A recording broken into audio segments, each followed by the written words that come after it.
You picked colors that you thought were good, but somehow your website still looks off. Maybe even amateur. Why?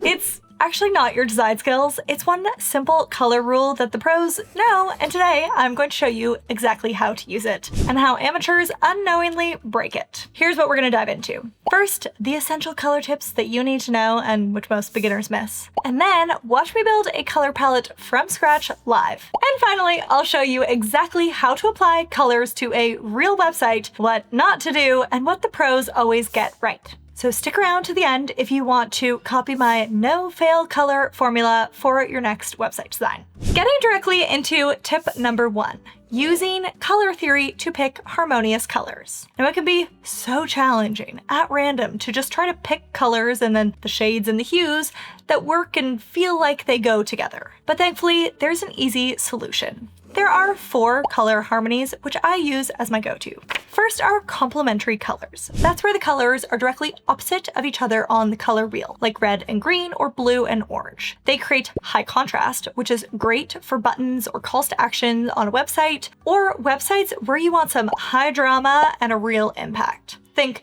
bold businesses or brands, and contrary to the name complementary, these can actually feel quite intense. So use these for websites where intensity and boldness are desired. This is not really a color pairing to use on a wedding venue website, unless the wedding venue is maybe in Las Vegas, if you're catching my drift. Next is analogous colors. These are neighbors on the color wheels, colors that sit right next to each other, like teal and blue-green and green. Now, this color pairing feels very smooth and very cohesive, very like naturally related. This color harmony is perfect for calm, trustworthy, or easy on the eye type brands. No high drama here. This pairing gives peaceful morning coffee on a perfectly still lake kind of feelings. It's perfect for brands that want to feel trustworthy, approachable, and understated. Now, if complementary colors are for rock concerts and Vegas billboards, then Analogous is for wellness brands and high-end service businesses or private schools or boutique hotels, spa retreats, and artisan bakeries. In short, if you want your brand to just whisper sophistication instead of shouting for attention like complementary colors do, then this is your perfect choice. Next, let's talk about split complementary colors. This is when you pick your main color, say red, and instead of going straight across the wheel to its opposite, green, you grab the 2 colors next to it, like yellow-green or blue-green. Now, what you get is a palette that still has contrast, still has some pop to it, but feels a bit more softer and more balanced and less in your face than a direct complementary pairing. Now, it's still fun, still lively, but it knows how to read the room. This kind of palette works beautifully for brands that want energy without feeling chaotic, like creative studios or personal brands or boutique fitness businesses or maybe lifestyle brands that want a little spark without overwhelming the audience. If complementary colors are like an espresso shot and analogous colors are like a chamomile tea, then split complementary is your perfect oat milk latte. Energizing, but still smooth. And finally, monochromatic colors. This is where you stick to one color, like teal, but then play with different shades and tints and tones of it. So deep teal, muted teal, icy pastel teal, all just sort of like subtle variations of the same color. Now, monochromatic palettes feel elevated, curated, and intentionally minimalistic. They're perfect for brands that want to feel effortlessly put together, like meditation websites or boutique skincare brands, or minimalist fashion labels, or high-end coaches or consultants. Monochromatic is the all-black outfit of color palettes. Simple, chic, but somehow still unforgettable. Moving right along to my second and favorite color tip, choosing colors based off of seasons. So every single color, when chosen correctly, can give off a certain vibe. Just look at all of these blues.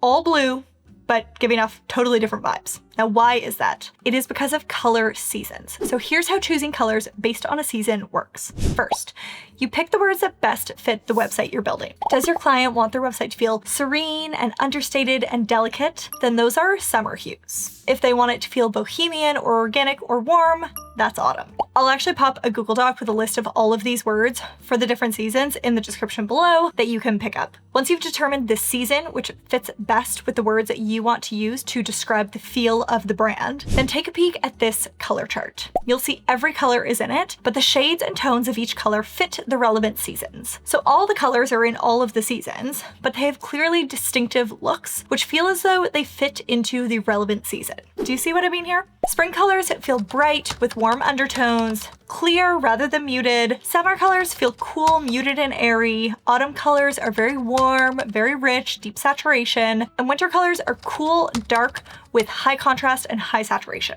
Tip number 3, the 60-30-10 color rule. Once you've settled upon a few colors, which again, I'll show you me actually doing that in just a moment, but once you've found them, it's important that you apply them to your website correctly. We don't just want equal amounts of all the colors that we've chosen spread across the entire website, because then it wouldn't look as visually interesting and engaging. And if everything is dominant, then nothing is dominant, and it's kind of hard to make out a button or an important section. It's hard to make those things stand out if every color is shouting as loudly as it can. To solve this, we apply the 60-30-10 color rule. This rule actually comes from the world of interiors. So let me explain this with an example or two. 60% of the design, the most dominant part of the design, is your primary color. 30% of your design is in the secondary color from your chosen color palette, and 10% is your accent color. Usually this is a bolder color which stands out. You want to use this accent color sparingly, but very well.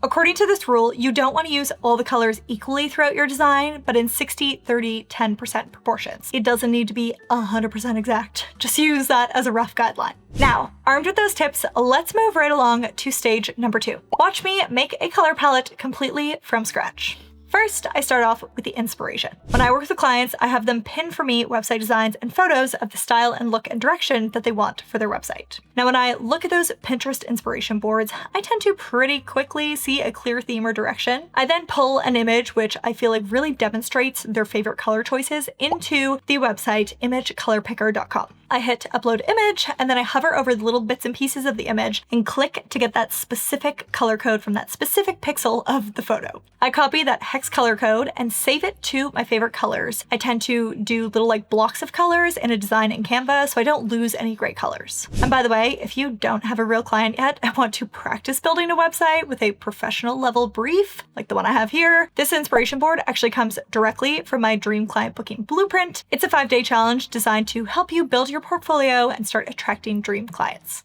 You can grab that below. So from this client's description of their brand and also what I'm seeing in their inspiration Pinterest board and their actual photos for their website, I would describe this business as cool, a bit of elegance, also very muted, refined, and definitely very, very harmonious. And those terms best fit into the summer season.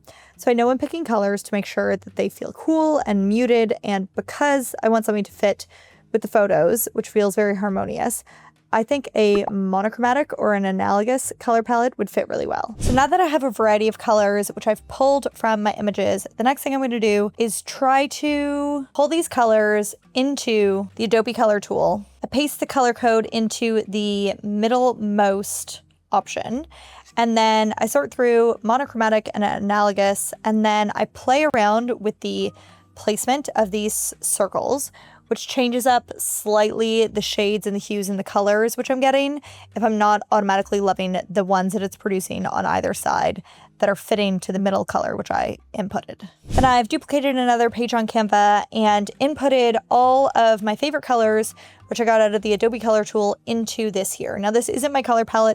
This is just basically like a favorites selection. And then from there, I'm trying to narrow down to my absolute favorites and the colors that actually work the best together. The reason I'm loving these colors, which I've chosen here, is one, I have the green, which just fits very well with the general vibe and feel of a lot of the Pinterest images that this client had pinned. Both of these greens feel very down-to-earth, muted, natural, organic, which I feel like fits the vibe of this brand. Then I wanted some sort of secondary color, and I feel like a bluey color or a purple color would fit really well with the greens. I think that this deep purple, which I have here, would be incredible for call to action buttons because it really is something like pretty stark and pretty intense. And then the dark brown, which I have, this could just be used honestly as like font text. So will probably be very minimally used in the actual design. It won't be a dominant color in the design, but it is useful to always have like a very dark color. Sometimes it's black, sometimes it's charcoal. In this case, it's going to be brown. And then this color in the middle, which I've chosen, is kind of a bluey purple color. I wanted to have a third color in the design, and I feel like this one works really cohesively. So when it comes to picking my 60-30-10, what I'm choosing is I like the 2 shades of green as my 60%. I could use the middle color as my 30%, and then my 10%, this one is perfect because while the website in general isn't very like bold and in your face, this is a bolder color, which again works for a standout button or call to action, but I don't want that to be the dominant proportion of the design. And then this brown, again, this is just going to be used for text, for example. So I'll show you proportion-wise how these colors are probably going to go on the website. When it comes to doing your 60% or even your 30%, you can actually have two different shades of the same color.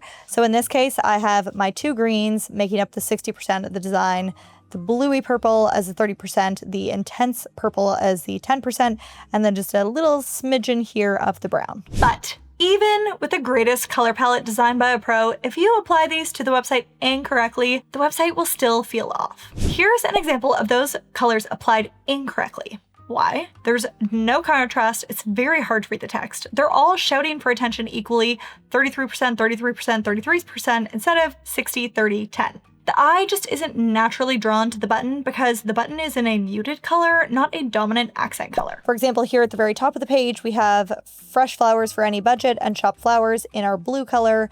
There is no definition between the color of the text and the color of the call to action. Same thing with the best sellers. And also you can notice that there's not enough contrast happening between the background button color and then the text color on that button. So it's actually very difficult to read. Also for this small section of the design here with the light green background color, we have an image which has sort of like, it's a white hand-drawn flower, which is in white, which doesn't, again, contrast very well with the background color. It also doesn't feel cohesive between the brown text on the right-hand side and then the image on the left-hand side. When we come down to the footer, the other thing which I purposely did to show a bad example is that we have a really dark, intense background color with text links that have almost no contrast, so you almost can't even see them. In this design, the colors of the website are not necessarily leading your eye to any specific part of the website, and everything just feels like it's equally shouting for attention. So what would this look like done better? Let me show you. Here's an example of these colors correctly applied to a website. So again, you'll notice our green is making up 60% of the website. So the majority of the backgrounds are green. The site header is green. There's a little bit of a greeny overlay on this image here, actually. We're then using the boldest purple color as the call to action color for our buttons. The text is in our dark brown.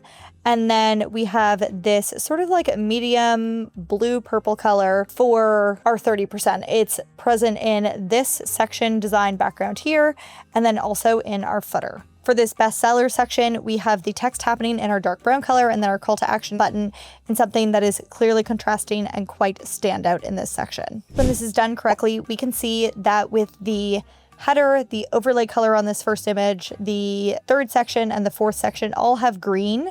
So we really have one dominant color happening on this website. And if you want the actual tools I use to guide my own client projects like offer creation, pricing guides for website designers, materials to build your own portfolio pieces, etc., the Dream Client Booking Blueprint has all of those things. It's kind of like your starter kit for building a business that clients actually want to book. Again, link below on that. Now, picking colors is obviously one very small step in a full website design project, but how are you supposed to execute the rest of the steps like a pro? Watch a pro work. It tends to be very helpful. So be sure, watch this video next, and you can watch over my shoulder as I design a website page from scratch, showing you how it's done at every step in the process.